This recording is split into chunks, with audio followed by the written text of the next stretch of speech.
Cleo. I want to thank you for allowing me to introduce you to the wonders of the tarot.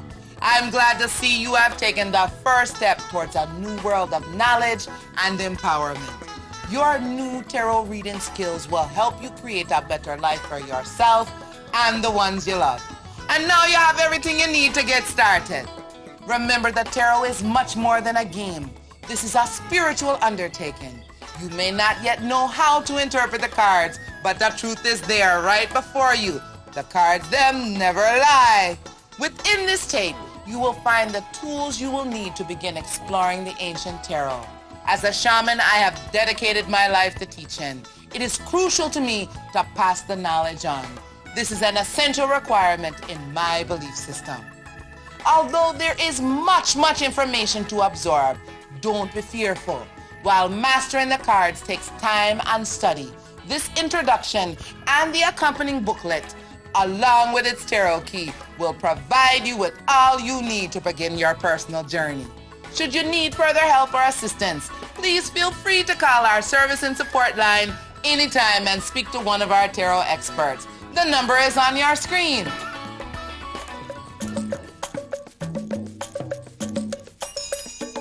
The cards themselves are vibrant and colorful. You will notice that they are based upon Egyptian symbols. They have indeed been traced back to ancient Egypt. Their religion, practiced for more than 3,000 years, incorporated a belief in life after death. It was also believed that their gods or spirits could communicate and predict the future through the use of the cards. The first tarot deck surfaced sometime during the Renaissance, when ruling kings and queens were routinely treated to tarot readings. Later on, commoners also had access to the cards and their power. Today, with the right instruction, like this videotape and booklet, you too can read the ancient tarot. So open up your heart and your mind, babies, and receive the power of the tarot.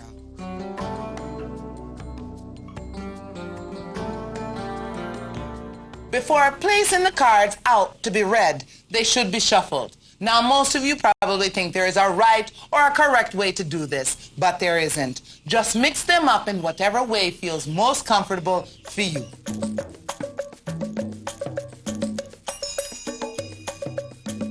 Every tarot deck is divided into two main groups, the major or the greater arcana and the minor or the lesser arcana. In your booklet, you will find a concise key to the meanings of the individual cards that make up the major and minor arcana in both natural and reverse positions.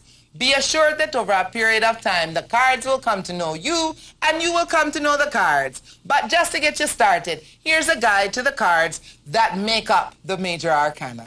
The Magician. In the natural position, it stands for knowledge, tactfulness, illness, physical pain, determination, and if a man, the inquirer. In the reverse position, it would symbolize a doctor, mental illness, shame, or emotional upset. The second card, the High Priestess. In a natural position, she symbolizes secrets, hidden information, things that have not yet come to pass but will come soon. In the reverse position, it is more emotional, passionate feelings, and even sometimes that of vanity or conceit. The third card, the Empress. In the natural position, a period of time, possibly some self-doubt, new beginning, even pregnancy that. In a reverse position, honesty, clarity, full disclosure of complicated matters, a sorting out of things. The fourth card, the Emperor. In a natural position, it is strong, nurturing, opinionated, stubborn, but generally a good person. In the reverse position, it is also generosity, heartfelt, and sometimes manipulation. The fifth card, the Hierophant. In a natural position, most often represents a relationship, marriage or otherwise, coercion, feeling of being trapped. In a reverse position, it represents greater surroundings, comprehension, and people that are easily taken advantage of. The sixth card, the Lover's card.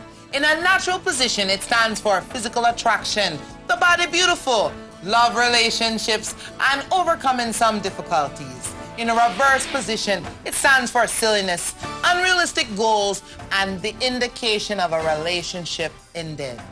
The 7th card, the Chariot card. In a natural position, it stands for formidable success, marking of one's territory, and trouble often stirred by vindictiveness or revenge. In a reverse position, it literally stands for a physical fight, argument, or disagreement, which sometimes can be legal. The 8th card, the Strength card. In a natural position, it stands for emotional and physical strength, bravery, and reaction. In a reverse position, bullying, controlling, and emotional weakness. The 9th card, the Hermit.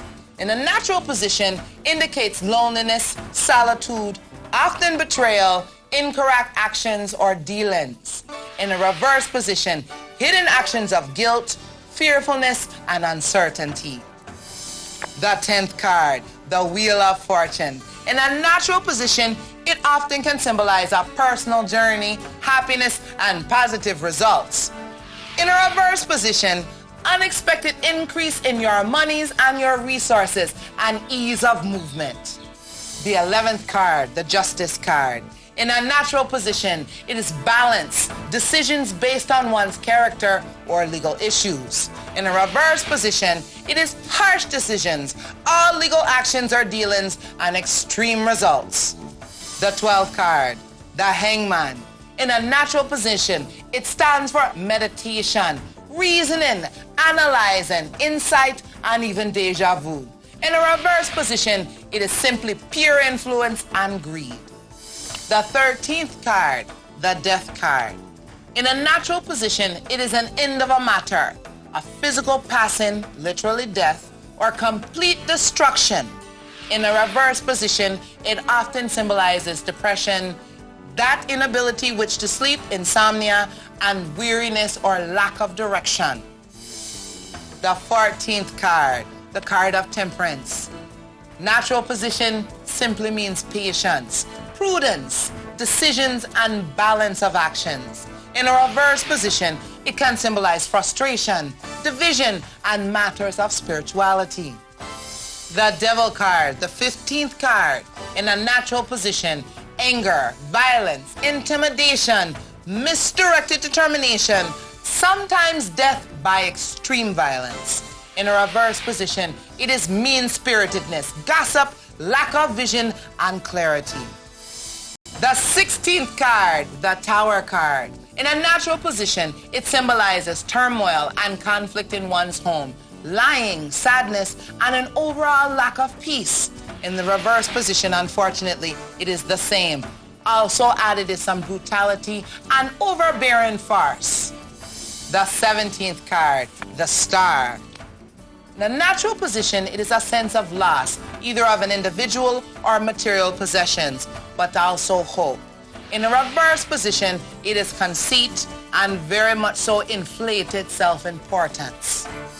The 18th card, the Moon card. In a natural position, it stands for gossip, defamation of one's character, nosy individuals, and close proximity to the inquirer. In the reverse position, deceptive silence, constant confusion and mistakes, and a lack of foundation. The 19th card, the Sun card. In a natural position, it stands for material wealth, positive and solid love relationships, and peace. In a reverse position, I'm glad to say, it is the same, but not quite as abundant as if it were in the natural position. The 20th card, the Judgment card. In a natural position, it stands for promotion, results, perhaps an additional opportunity. In a reverse position, it is a review of one's character, sometimes legal judgment or sentence, even final decision. 21st card, the World card. In a natural position, usually means travel of a significant distance, trip by water, or relocation from one's difficulties. In a reverse position, it can stand for boredom or a feeling of being stuck. And the last but not least, the Fool card, which number is 0. In a natural position, it stands for excitement and jovial madness, excessiveness and drunkenness. In a reverse position, it is a lack of sound judgment, irresponsibility, and carelessness. Remember, if you're having difficulty taking this all in, feel free to rewind and play any section of this tape over again. You can also refer to the accompanying booklet for any additional information. And if you still have questions after all of that, I encourage you to call our service and support line at the bottom of your screen, where our staff of tarot experts will answer any questions you may have.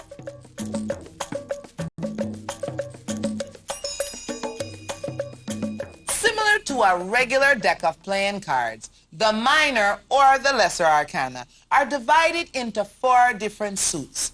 Also similar to playing cards, the suits are further divided into what you may see as face cards and number cards.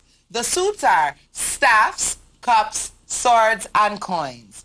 Each suit has a clear purpose and meaning of its own.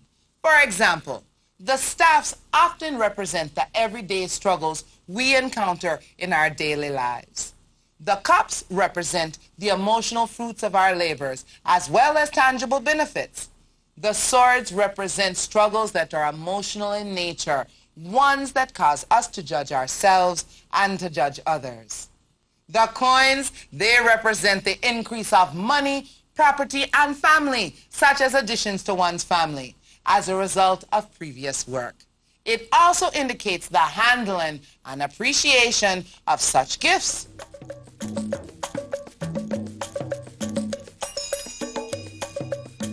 There is meaning not only in the cards and their symbols, but also in their relationship to each other. So many of you call me for readings, and you always have your specific questions ready. Is my wife or husband faithful? Is this person the one for me? Will my career in finances improve? I will work some interpretations into these spreads so you can see how the spreads and the individual cards relate to each other within a reading. There are many ways to lay out the cards, but I'm going to show you the spreads that work best for me.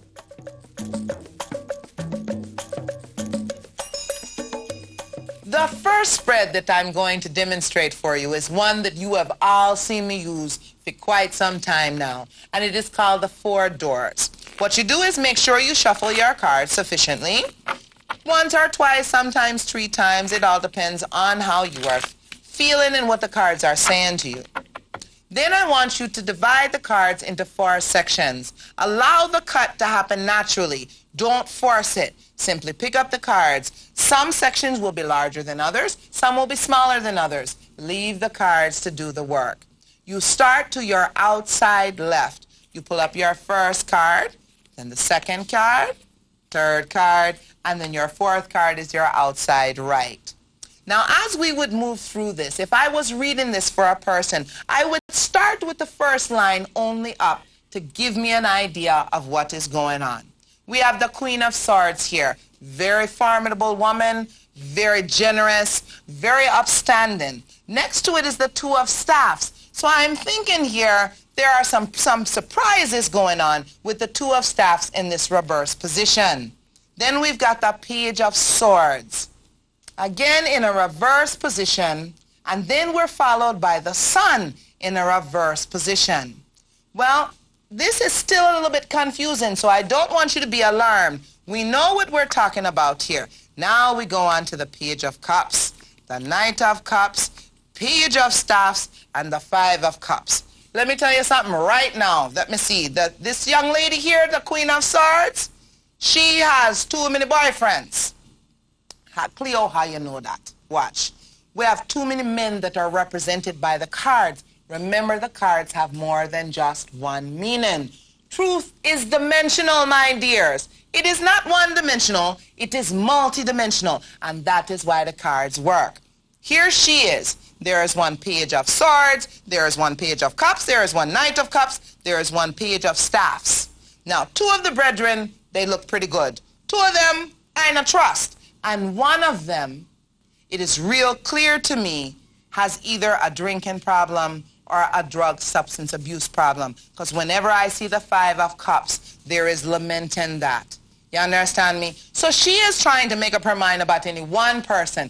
But if she came to me and said, oh, Miss Cleo, you know, is he the right one? By the time I'd finished turning up the second line, I would say, which one are you talking about, baby?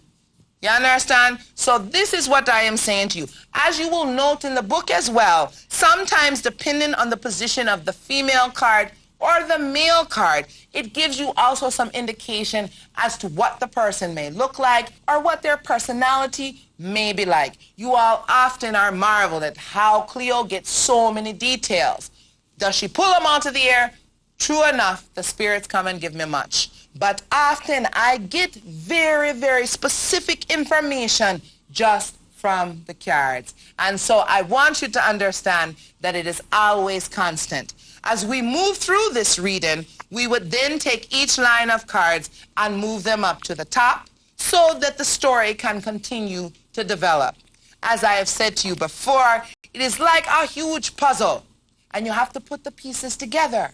Or often I teach my students that it is like reading a book without page numbers. You are never sure if the 4 doors will take you to the past, leave you in the present, or move toward the future. So as we look through things, there will be transitions. Those are things that you are going to have to learn on your own, because it is really about you becoming familiar and comfortable with your own personal cards. What I've also had people ask me, well, Cleo, is there a special way to pick up the cards after you are done with a reading? Quite honestly, Cleo is going to tell you, not in particular, not that I have ever taught. Perhaps someone may disagree, but not that I'm aware of. I take the cards up in sections, just as I am doing here. I place them all together, and if another reading is coming, or if I am done with the cards, I still will shuffle to close the cards and let them know that I am moving on.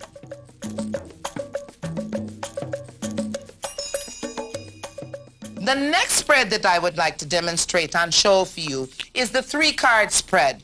And often people are unaware that it stands for the present, past, and your future. Now, those who do study the tarot are aware of this spread because it indeed is a very, very popular one. You don't see Cleo use it very often. I find I don't get quite as many specifics as I do from the 4-door.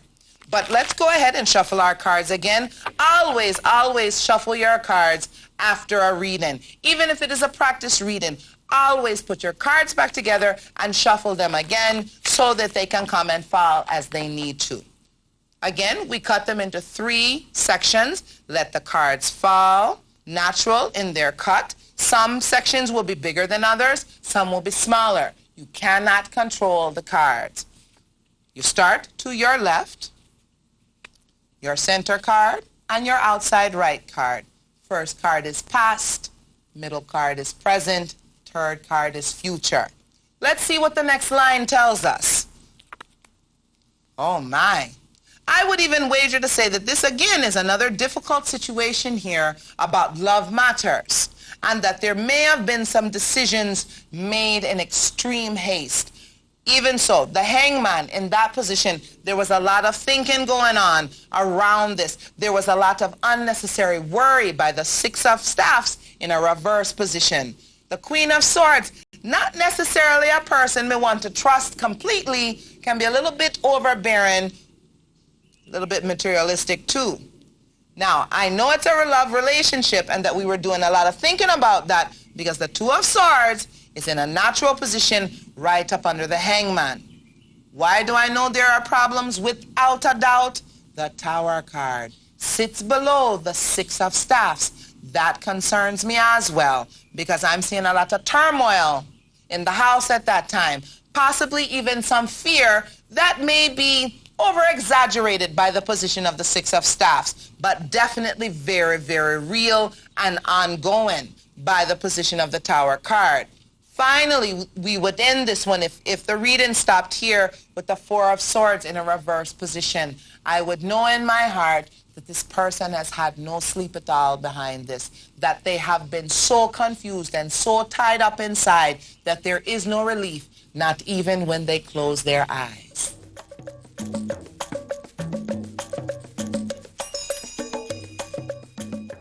Now, the last spread that we're going to review is the Celtic cross. Many people mispronounce it and call it the Celtic cross. Well, Cleo's going to tell you it is called the Celtic cross. Anybody that wants to argue with me, too bad. No, I'm only kidding, babies. What we're going to do, again, remember, shuffle your cards. There are many variations on the Celtic cross, so I don't want you to be too concerned if you've seen it done several ways. This is the way that Cleo reads the Celtic cross. But as I said, be open often. Now, see, I love that this happened. You see how this card kind of came out while I was shuffling? Ordinarily, Cleo will not put that card back in the deck. What I will do is I will make this my number 2 card. Your first card in the Celtic cross is turned upright like thus. The second card goes across the first card. This is basically where the individual is at right now, who is making the inquiry to the reader. So I am starting with an 8 of coins, all right, which is a card of employment, hard work, constantly striving towards something, and it usually pays off. Now, how interesting that we also have the 2 of swords, and I'm going to move it for visual sake. The 2 of swords. Now, we have seen this card 3 times. There must be a whole lot of people in this room that have love issues. As I look at the 2 of swords, it is a relationship card. It is a card of strong affinity, strong friendship, that. So now I'm going to go to the 3rd card. Oh my, it's a judgment card. Then to the 4th card, we're going to lay it to the outside left, the 7 of cups. We go up to the top. The sun card is your 5th card at the top. Your 6th card over here to your outside right is a card of transition or connection, that. I'm going to stop here and just make some additional references. Would I be upset by this reading? Not necessarily. There is a choice that is having to be made here. There also may have been some issues with an ex-spouse or an ex-girlfriend or an ex-boyfriend, that. The 7 of cups is causing this person again to think about what is it that they really want in life. What is the clear choice that I'm trying to make? Up at the top in a very strong position is the sun card. And that means that the happiness is there. The decisions will probably be sound ones. The Queen of Coins, however, is letting you know that you really need to be mindful of all of those people who all of a sudden want to come and celebrate with you all of your good fortune, because they are probably not honest and true. Now, as we go from the transition card and we go to the future, which is this last line of cards on your outside right, we go there with the Justice card, the Empress card, the 3 of Swords in a reverse position, and the 8 of Swords in a reverse position. Now, those are some very, very difficult cards. And what I would read from the whole outlook here is that the person, while they are thinking and making choices about the individual that they are thinking about staying with in a relationship, there is a lot of false sense of security there, that they are basing their security in things that are more tangible in the world as opposed to things that are tangible in your heart. The Queen of Coins, again, is a creepy kind of card because it can stand for that mistrust and not quite sure where the individual or the situation is coming from. The last 4 cards, I have to admit, are a little bit disturbing to me because I don't have a happy ending for which to tell somebody about. The Justice card is in a reverse position, which means that the decision or the judgment came very harsh. The Empress card is above that, which can stand for a new beginning, which can stand for the person starting over. However, what follows that is a broken heart and a lot of missing, a lot of lamenting. And then on the top, the 8 of Swords in a reverse position. And also that one is someone who is coming, who has brought destruction and dismay to you. And so this, to me, while we started out in a very positive place, this person will find out that they need to watch their relationship and they need to watch the people around that relationship